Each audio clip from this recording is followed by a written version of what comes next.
So we're getting ready to leave the hotel and go check out this Van Gogh exhibit that Michelle is wanting to check out while we're here in Kansas City.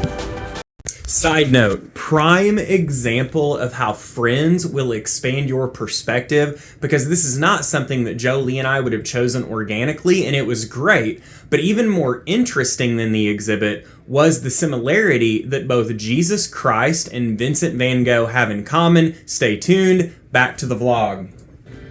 Get in there. All right, are you guys ready for this? Let's do it.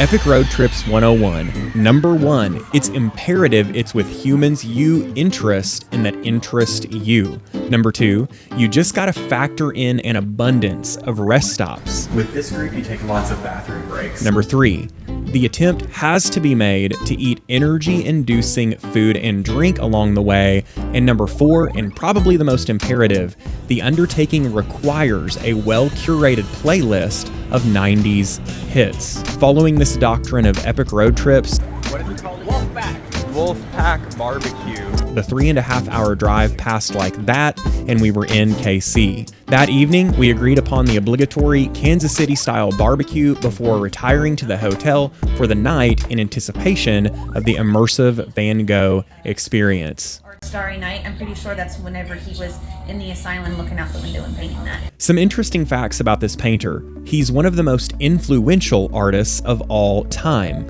His most expensive painting sold for $148.6 million in 1990. He produced close to 900 paintings in his lifetime. Now, are you ready for the mind-bending part?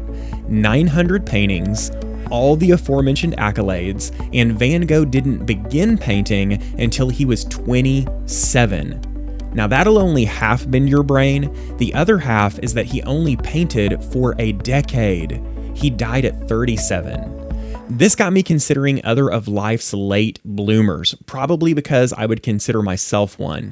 Henry Ford was one. The man who altered transportation forever and always didn't produce that Model T, his first car, until age 45. One of the most prolific actors of our time, Samuel L. Jackson, who's appeared in 160 plus films, didn't land his first major role until the age of 45. Ray Kroc. This guy was a modest milkshake machine salesman who made a risky career move at age 53 to found McDonald's. It's now the third largest owner of land on the entire planet. This farmer's wife, she got her first book published at age 65, and Laura Ingalls Wilder's Little House books have since sold 60 million copies worldwide and are read in schools across our nation. And then there's this man who didn't become famous until late in life.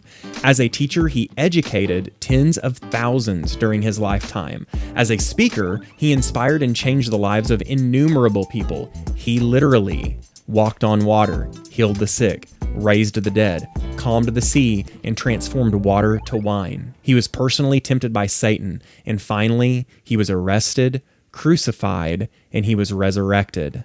Jesus Christ began his ministry at the age of 30, and today, he's inspired a third of the world to practice some form of Christianity.